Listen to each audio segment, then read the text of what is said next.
जय Hind students, welcome to study books zone. आज हम बात करने वाले हैं सैनिक स्कूल 6th क्लास इंग्लिश के सॉल्यूशन की, जिसका एग्जाम कल ही हुआ है। सबसे पहले बात कर लेते हैं इंग्लिश में। इंग्लिश का जो लेवल रहा है, हम कह सकते हैं 6th क्लास के बच्चों के लिए मॉडरेट लेवल था। टफ नहीं कहेंगे, इजी भी नहीं कह सकते। मॉडरेट था, तो ज्यादा टफ नहीं था, ज्यादा इजी नहीं था। शुरू करते हैं फर्स्ट क्वेश्चन से। फर्स्ट क्वेश्चन इंस्ट्रक्शन ध्यान दीजिए, क्या है instructions. Each question has 4 options, there is only one correct answer to each question. Choose the most appropriate और करेक्ट ऑप्शन एंड डार्कन और blacken the corresponding circle on OMR answer sheet. First question है English के लिए। He has, अच्छा first instruction क्या है, fill in the blank with correct preposition। preposition आपको सही डालना है यहाँ पर। He has retired dash the business। उसने रिटायर कर लिया है ना, वो रिटायर हो चुके हैं। किससे हो चुके हैं? बिजनेस से। सो रिटायर ऑफ इनटू विद और from. So option from is right. Retired के साथ एप्रोप्रिएट प्रीपोजिशन जो लगती है वो लगती है from. So first question clear है। नेक्स्ट आ जाता है filling the blank with correct preposition. ये भी प्रीपोजिशन, अब देखो मैं हमेशा बच्चों को क्लास में बोलता हूँ कि आपका प्रीपोजिशन अच्छा होना चाहिए, क्वेश्चन टैग अच्छा होना चाहिए। क्वेश्चन टैग का ये मान के चलो कि एक क्वेश्चन आना ही आना है ना। आपके टेंसेस अच्छे होने चाहिए। तो ये 3-4 टॉपिक तो ऐसे होंगे जो होने ही चाहिए अच्छे, है ना। Aeroplane is flying dash the cloud at all over, above और ओवर।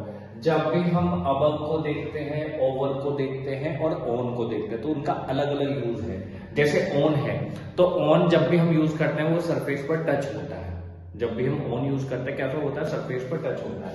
फिर हम ओवर यूज कर रहे हैं, फिर अबव यूज कर रहे हैं। अबव कैसे यूज होता है? अबव तब होता है जब एक तरीके से चीजें ऊपर हो, है ना। और ओवर जब हम यूज करते हैं तो ओवर कैसे यूज होता है? ओवर वर्टिकली दिखाता है, लेकिन वो भी ऊपर हो, टच में ना हो सरफेस। आपको ध्यान रखना है। इन दोनों के केस में ये रहता है कि एक फैला हुआ रहता है, जो स्प्रेड फॉर्म में रहता है, फैला छितराई हुई स्टेट में रहता है, और एक रहता है वर्टिकल पोजीशन में। यहाँ पर क्या रहेगा? Aeroplane is flying dash the cloud, over the cloud, above. At तो नहीं आएगा, ऑल ओवर नहीं आएगा। ओवर एंड अबव बचा है। क्या आना चाहिए? Aeroplane is flying over the cloud, over the cloud, उनके ऊपर जा रहा है। नेक्स्ट है identify the adjective from the given option. Blind, birth, blame, by. Birth, अगर हम देखते हैं बर्थ को, बर्थ जो है वो काम करेगा नाउन की तरह, है ना, नाउन की तरह। ब्लेम ये वर्ब की तरह काम करेगा, ये भी वर्ब की तरह काम करेगा। और ब्लाइंड यहाँ पर एडजेक्टिव की तरह काम करेगा। Answer is option 1। Option 1 is the right answer. Next है fill in the blank with the most suitable option given below। आपको फिल अप भरना, ये भी फिलर है। क्या है? First, she has dash for 1 month's leave। lobbied, called, asked or demanded। she has asked for 1 month's leave। उसने किसके लिए पूछा है? किसके लिए? 1 महीने की छुट्टी के लिए उसने पूछा है। नेक्स्ट क्या है? नेक्स्ट आ जाता है हमारा क्वेश्चन नंबर 5। 5 क्वेश्चन क्या है? डेमोलिश का आपको मतलब बताना है ना। पहले तो डेमोलिश का मतलब देख लो, फिर क्या कह रहे हैं? Choose the word that is opposite to demolish. जो ऑपोजिट होता है, विलोम हो, है ना, उसके विपरीत हो, अपोज करता हुआ हो। डेमोलिश का मतलब होता है जब हम किसी चीज को तोड़ देते हैं, है ना, एक तरीके से उसे डिस्ट्रॉय कर देते हैं। ग्रो का मतलब होता है उगाना, है ना। डिसमेंटल, रेज का मतलब भी डेमोलिश ही होता है, डिसमेंटल का मतलब भी वही है। इरेक्ट यहाँ पर सही वर्ड है। इरेक्ट का मतलब होता है किसी चीज को बनाना, निर्माण करना, है ना, उसको एक तरीके से फॉर्मेट करना। नेक्स्ट आ जाता है हमारा पैसेज। पैसेज क्या है उसके बारे में देखते हैं। ये पैसेज मैंने क्लास में भी कराया था कुछ बच्चों को, है ना, क्लास में भी कराया था। आई थिंक जो पिछला रहा है, आई थिंक ये 6th या 9th दोनों क्लास में से एक में बिल्कुल सेम है, डिक्टो वही है पैसेज, कुछ थोड़ा बहुत चेंज है, ज्यादा नहीं है। क्या कह रहा है? Read the passage carefully and answer the question given below. Doctor APJ Abdul Kalam, मैं इसको थोड़ा बड़ा कर देता हूँ, अच्छे से दिखाई देगा। ये हाँ जी। So APJ Abdul Kalam was the 11th president of India. He was a great man with high level of intelligence. He was born and raised in Rameshwaram, Tamil Nadu. He studied physics at the St. Joseph's College, Tiruchirappalli, and aerospace engineering at the Madras Institute of Technology, MIT, Chennai. He was a good student throughout his school years. Popularly known as the Missile Man of India, Dr. Kalam had led India from one achievement to another in space technology. He played very important role in India's Pokhran 2 nuclear tests in 1998 after the original nuclear test by India in 1974. He had been awarded with the Padma Bhushan in 1981. Padma Bhushan से the Padma and the Padma Vibhushan in 1990 Padma Vibhushan भी मिला. The United Nations recognized Dr. Kalam's 79th birthday as World Students Day.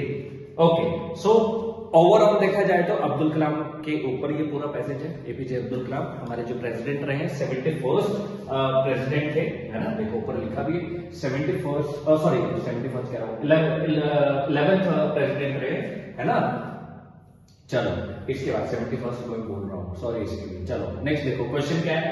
Question को अगर देखा जाए तो question है choose the correct option to fill in the blank. आपको choose करना है बेस्ट जो सुटेबल ऑप्शन है. Doctor APJ Abdul Kalam was born in Rameswaram. Rameswaram में उनका जन्म हुआ था.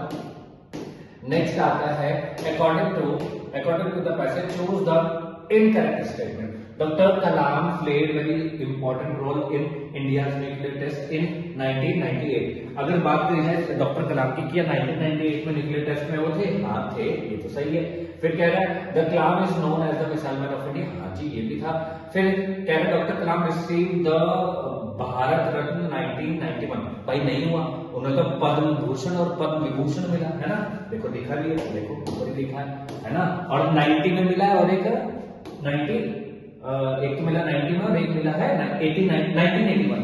सो पद्म विभूषण एंड पद्म भूषण तो दोनों मिला, यानी कि ये थर्ड ऑप्शन ही रॉन्ग है. ये थर्ड ऑप्शन ही कैसा है? रॉन्ग है. सो थर्ड वाला यानी कि ऑप्शन हमारा थर्ड हो जाएगा. Doctor APJ Abdul Kalam was the 11th president. ये तो था ही. नेक्स्ट है choose the correct option. The United Nations recognise doctor Kalam 79th birthday as world students day.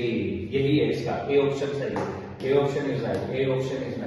Okay, next time Dr. Kalam had led India from one achievement to another in space technology. Identify the part of space technology. Technology यहाँ पर क्या है?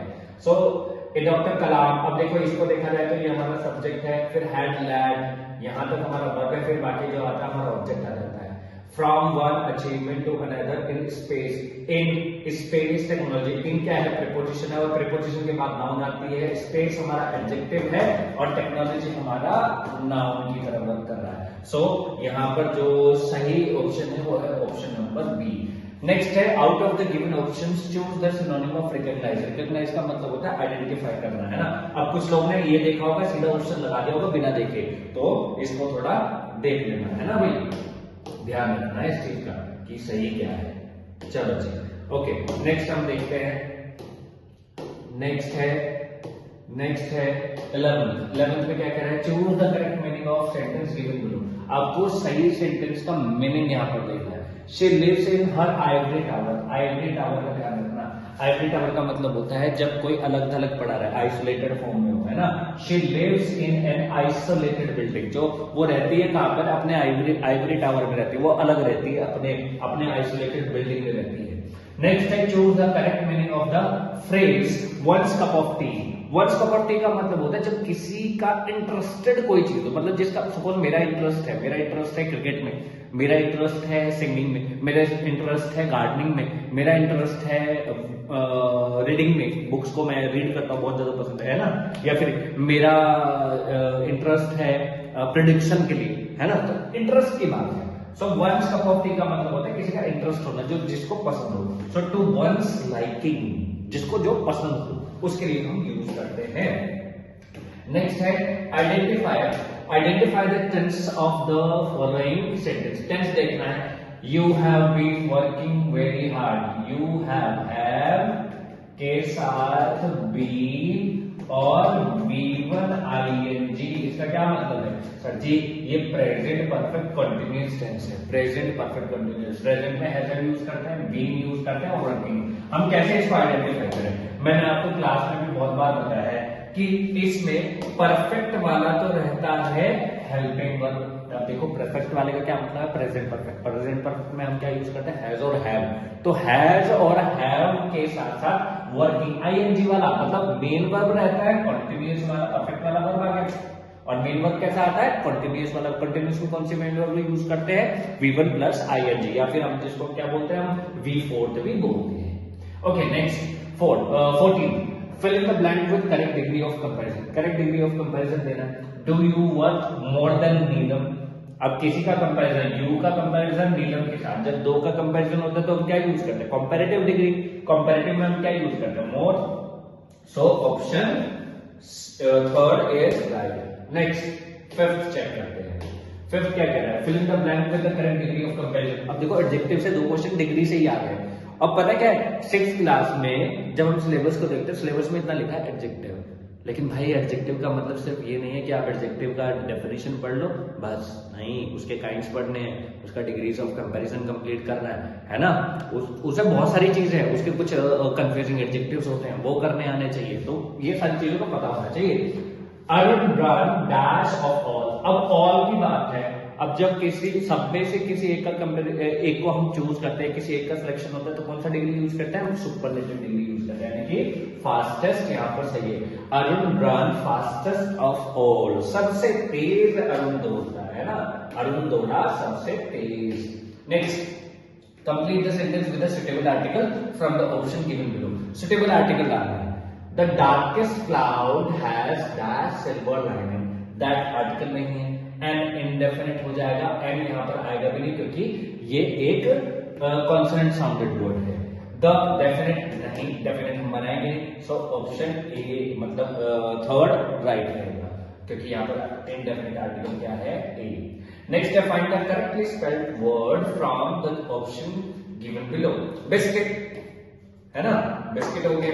Next है identify the sentence in which simply is use. देखो simply जब भी हम use करते हैं ना, तो वहां पर एज लाइक हम यूज करते हैं। सिंपली हमारा होता है फिगर ऑफ स्पीच, है ना, फिगर ऑफ स्पीच। अब देखो फिगर ऑफ स्पीच को देखे, वैसे सिलेबस में मुझे कहीं भी फिगर ऑफ स्पीच नहीं दिखा है, पता नहीं कहां से क्वेश्चन आ गया है, कोई बात नहीं, खैर आ जाता है, इंग्लिश में सारी चीजें आ जाती हैं, तो इसको देखते हैं। सो यहाँ पर एज और लाइक आपको जिस सेंटेंस में दिखे, क्योंकि ये किसी का कंपैरिजन दिखाता है लेकिन किसी के जैसा दिखाता है। सो एज और लाइक से हम जैसा को दिखा सकते हैं। जैसे मैं बोलूं कि रोहन शेर की तरह लड़ा, शेर के जैसे लड़ा, है ना। He fought like a lion. So fought like a, like, अब देखो he runs like a leopard, है ना। सो क्या हो जाएगा? फोर्थ ऑप्शन हो जाएगा। अब कुछ लोग कहेंगे सर लाइक्स तो इसमें भी दिया, बट बेटा ये ना वर्ब है, ये क्या है? वर्ब है, ये सिंपली की तरह यूज नहीं हुआ। यहाँ पे वर्ब क्या है? रन्स है, तो ध्यान रखना। नेक्स्ट आता है fill the blank with correct form of the verb. Correct form of verb डालना है। Lokesh was busy. अब वाज यानी कि पास्ट वाली बात हो रही है, पास्ट की वर्ब है यहाँ। When we went to see him. अब गोस हमारी कैसी है? हमारा फर्स्ट फॉर्म V5 है, या फिर हम कह सकते हैं V1 में ऐसे ये सेड है, ये हमारा V1 है, गॉन हमारा V3 है। V3 होता तो यहाँ पर हैज दिखता, यहाँ पर वेंट बिल्कुल सही ऑप्शन है। नेक्स्ट आता है fill in the blank with correct form of the verb. Correct form of verb डालना है।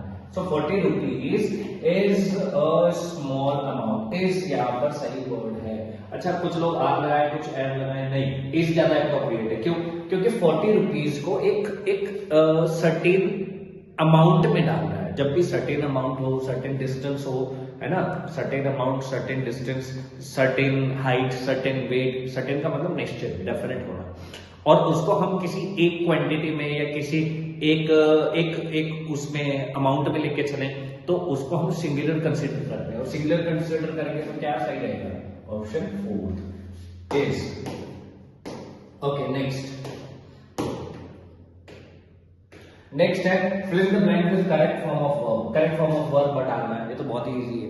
If I I were a doctor, मैंने बताया कुछ बच्चों को कि अगर मैंने क्लास में बताया इफ के बाद हम कोई प्रोनाउन देखते हैं और ये कोई इमेजिनरी सेंटेंस है तो हमेशा वर्ब वर ही यूज करते हैं। कैसा ही, हमारा यहाँ पर सब्जेक्ट कोई भी हो, आई हो यहाँ पर, ही हो यहाँ पर, यू हो यहाँ पर, कोई भी सब्जेक्ट हो, किसी भी नंबर या पर्सन का सब्जेक्ट हो, किसी भी नंबर या पर्सन के सब्जेक्ट होने का क्या मतलब है बच्चा? इसका मतलब है कि चाहे तो वो सिंगुलर हो चाहे वो प्लूरल हो तब भी वर यूज करते हैं इमेजिनरी सेंटेंस में। इमेजिनरी सेंटेंस का मतलब है जो कोरी कल्पनाएं हैं, जिसमें हम एक तरीके से ऐसा देखते हैं कि जो इमेजिनरी हो, मतलब काल्पनिक हो। बस भाई मैं अगर मेरी लॉटरी लग जाती तो मैं रेड फोर्ट खरीद लेता, ताजमहल खरीद लेता। तो क्या है, ये कोरी कल्पना है। सपोज लॉटरी लग भी जाएगी तब भी ताजमहल नहीं खरीद पाओगे, है ना? तो कोरी कल्पना है, ये इमेजिनरी है, ठीक है? तो यहाँ पर क्या वर यूज होना है। So option 3 is right. Next देखते हैं, नेक्स्ट क्या है, fill in the blank with suitable conjunction. Suitable conjunction डालना। अब कंजंक्शन देखो, I don't know dash she left the house, where जहां, where she left the house, no, why बिल्कुल नहीं, बट नहीं, why is the right answer. Okay, so I don't know why she left the house, मुझे नहीं पता भाई वो किस कारण से, मतलब कैसे छोड़ गई, है ना? मतलब क्यों उसने घर छोड़ा। Okay, next, choose the correct option to improve the sentence. We are to meet him next, we are meeting him next week. Next week की बात है ना? तो हम मिल रहे हैं, तो क्या कर रहे हैं, आर मीटिंग यूज होना चाहिए। Okay, last two questions. Choose the correct question type from the given option. Everything is fine. Everything is fine. Everything is fine. Positive statement है, negative बनेगा तो negative में क्या करेंगे? सबसे पहले is लाएंगे और not, यानी कि isn't हम यूज करेंगे। is not का contracted form हम यूज करते हैं। फिर क्या कर रहा है, everything, everything के लिए क्या यूज करेंगे, it यूज करेंगे, क्वेश्चन मार्क लगा देंगे, isn't it? So second is right. Okay, next fill in the blank with suitable. अरे भाई क्वेश्चन टैग के 2 क्वेश्चन आ गए हैं, बहुत बढ़िया। मैं बच्चा को बोलता था मुश्किल से अगर हम ये बिल्कुल एज अ फ्रेशर हम इस टॉपिक को करें तो आधा घंटा लगता है, और जब हम इसको मल्टीपल रिवीजन देते हैं ना, मतलब रिवाइज करते हैं, तो 5 मिनट लगते हैं, और 5 मिनट में 2 क्वेश्चन आपके हाथ में। Fill in the blank with suitable question tag. There is no doubt, there is no doubt. Is आया, नो आया, यानी कि नेगेटिव है तो पॉजिटिव बनेगा। इज को लाएंगे और देयर लगा देंगे और क्वेश्चन लगा देंगे। सो इज देयर क्या हो जाएगा, डी ऑप्शन, और हम कह सकते हैं कि 4th ऑप्शन राइट है। सो ओवरऑल देखा जाए तो मुझे लगता है जितना मैंने क्लास में पढ़ा, मैं अपनी बात कर रहा हूँ, अराउंड 95% और 90 to 95% वहीं से क्लास नोट से मिला है। सो मैं यही कहूंगा कि आप स्टडी बॉक्स ग्रुप को ज्वाइन करें, अपने जो भी रिलेटिव्स हैं, जिनके भी बच्चे हैं या आपके भाई बहन हैं, तो उनका यहाँ पर एनरोलमेंट करवाएं, एनरोल कराएं हमारे साथ। और ऐसा जो क्वेश्चन पेपर देखने को मिला है, ये हमारे बच्चों के लिए बहुत ही ईजी रहा है। सो ओवरऑल देखा जाए तो क्वेश्चन पेपर अगर हम देखें तो इंग्लिश का मॉडरेट था, बट ऐसा नहीं था कि जो पढ़ा नहीं है। मैंने बच्चों को लास्ट टाइम भी जाते हुए बोला है, ऐसा कुछ भी नहीं है जो तुमने नहीं पढ़ा, सब कुछ वही आने वाला है जो तुमने पढ़ा है। ओके, सो ये रहा आज का सॉल्यूशन। सो मिलते हैं नेक्स्ट टाइम, नेक्स्ट वीडियो में। बाय।